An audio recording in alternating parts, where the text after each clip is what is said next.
ತುಮಕೂರು ಲೋಕಸಭಾ ಕ್ಷೇತ್ರ ಕ್ಷಣಕ್ಕೊಂದು ತಿರುವು ಪಡೆಯುತ್ತಿದೆ. ಬಂಡಾಯ ಎದ್ದಿರುವ ಮುದಹನುಮೇಗೌಡಗೆ ಬೆಂಬಲ ಸೂಚಿಸಿದ ಮಾಜಿ ಶಾಸಕ ಕೆಎನ್ ರಾಜಣ್ಣ ಮುದಹನುಮೇಗೌಡಗೆ ಜೊತೆಗೆ ನಾಮಪತ್ರ ಸಲ್ಲಿಸಲು ತಯಾರಿ ನಡೆಸಿದ್ದಾರೆ. ಇಂದು ನಾಮಪತ್ರ ಸಲ್ಲಿಸಲಿರುವ ಕೆಎನ್ ರಾಜಣ್ಣ ಜೊತೆ ನಮ್ಮ ಪ್ರತಿನಿಧಿ ವೆಂಕಟರಾಜು ನಡೆಸಿರೋ ಚಿಟ್ಚಾಟ್ ಇಲ್ಲದೆ ನೋಡಿ.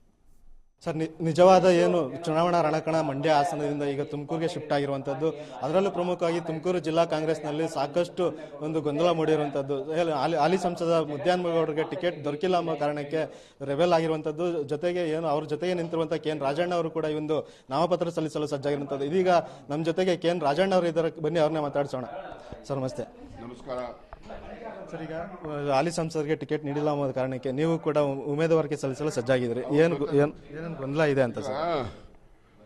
ನಮ್ಮ ಉಮೇದುವಾರಿಕೆ ಸಲ್ಲಿಸ್ತಕ್ಕಂಥದ್ದು ಅಗತ್ಯತೆ ಇರಲಿಲ್ಲ. ಮುದ್ದಹನುಮೇಗೌಡರು ಬೆಂಬಲವಾಗಿ ನಾವು ಇರೋವಾಗ ನಮ್ಮ ಉಮೇದುವಾರಿಕೆ ಅಗತ್ಯತೆ ಇಲ್ಲ.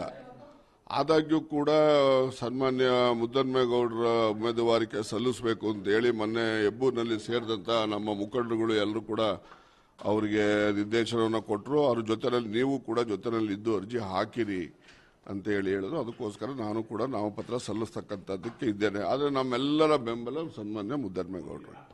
ಸರ್, ಹಾಗಾದ್ರೆ ಈಗ ಕೆಪಿಸಿಸಿ ಅಧ್ಯಕ್ಷರು ಅಥವಾ ಡೆಲ್ಲಿಯ ಹೈಕಮಾಂಡ್ ಒಂದು ವಾಪಸ್ ತೆಗೆದುಕೊಳ್ಳಿ ಒಂದು ನಿರ್ದೇಶನ ನೀಡಿದ್ರೆ ನೀವು ಯಾವ ರೀತಿ ಸಜ್ಜಿದ್ದೀರಾ ಅಂತ ಸರ್? ನೋಡೋಣ. ಅದೇ ಈಗ ನೋಡಿ, ನಾವು ಜಿಲ್ಲೆನಲ್ಲಿ ಈಗ ಕಾಂಗ್ರೆಸ್ ಹೈಕಮಾಂಡ್ ಅಂದರೆ ಕಾಂಗ್ರೆಸ್ ನಾಶ ಮಾಡಬೇಕು ಅಂತಲ್ಲ ಅವರು ಹೇಳೋದು ಕಾಂಗ್ರೆಸ್ ಉಳಿಸ್ಬೇಕು ಅಂತಕ್ಕಂಥದ್ದೇ. ನಮ್ಮ ಉದ್ದೇಶನೂ ಕಾಂಗ್ರೆಸ್ ಉಳಿಸ್ಬೇಕು ಅಂತಕ್ಕಂಥದ್ದು. ಅವ್ರು ಏನೇ ಹೇಳ್ತಿದ್ರು ಕೂಡ ನಾವು ಅವರಿಗೆ ಕನ್ವಿನ್ಸ್ ಮಾಡ್ತೇವೆ. ನೋಡಿ, ಈ ರೀತಿ ಇದ್ರೆ ಕಾಂಗ್ರೆಸ್ ಉಳಿಯುತ್ತೆ, ಈ ರೀತಿ ಮಾಡಿದ್ರೆ ಕಾಂಗ್ರೆಸ್ ನಾಶ ಆಗ್ತದೆ ಜಿಲ್ಲೆನಲ್ಲಿ, ಎರಡರಲ್ಲಿ ಯಾವ್ದು ಬೇಕು ಅಂತೇಳಿ ಅವ್ರ ಗಮನಕ್ಕೆ ತರ್ತೀವಿ. ಅಂತಿಮವಾಗಿ ಕಾಂಗ್ರೆಸ್ ಉಳಿಸ್ತಕ್ಕಂಥ ಪ್ರಯತ್ನ ನಮ್ದಷ್ಟೇ. ಸರ್, ಆಗಿದ್ರೆ ಈಗ ಹಾಲಿ ಸಂಸದರಿಗೆ ಪ್ರತಿಯೊಬ್ಬರಿಗೂ ಟಿಕೆಟ್ ನೀಡ್ತಾ ಇದ್ದಾರೆ, ಹಾಗಾದ್ರೆ ತುಮಕೂರಿಗೆ ಮಾತ್ರ ಮಿಸ್ ಆಗಿದೆ. ಹಾಗಾದ್ರೆ ಕಾಂಗ್ರೆಸ್ನ ನೀವು ಹೇಳೋ ಪ್ರಕಾರ ಕಾಂಗ್ರೆಸ್ ನಾಶ ಮಾಡುವಂತ ಹೆಜ್ಜೆ ಇಟ್ಟಿಲ್ಲ ಅಂತೀರಿ. ಹಾಗಾದ್ರೆ ಈ ಒಂದು ಹೆಜ್ಜೆ ಯಾವ ರೀತಿ ಸಂದೇಶ ಕೊಡುತ್ತೆ ಅಂತ ಸರ್? 44 ಸೀಟ್ ಹಂಚ್ಬೇಕು. ಅವರು 544 ಸೀಟ್ ಹಂಚ್ಬೇಕು.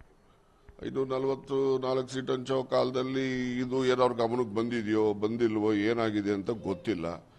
ಅದರಿಂದ ನೋಡೋಣ, ಅವ್ರ ಗಮನಕ್ಕೆ ಈ ರೀತಿಯಲ್ಲಿ ನಾವು ಪ್ರತಿಭಟನೆ ಮೂಲಕ ಗಮನಕ್ಕೆ ತರುವಂಥ ಪ್ರಯತ್ನ ಮಾಡ್ತಾ ಇದ್ದೀವಿ. ಇದು ನಮ್ಗೆ ಯಶಸ್ಸಾಗುತ್ತೆ ಅಂತ ಅನ್ಕೊಂಡಿದ್ದೀವಿ. ಇವತ್ತು ಬೆಳಿಗ್ಗೆ ಮಾಹಿತಿ ಬೆಂಗಳೂರು ನಾರ್ತ್ ನಮಗೆ ಬೇಡ, ನೀವು ಯಾರಿಗಾನ ಕೊಟ್ಕೊಳ್ಳಿ ಅಂತ ಹೇಳಿ JDSನವ್ರಿಗೆ ಹೇಳ್ತಾರೆ ಬೆಳಿಗ್ಗೆ.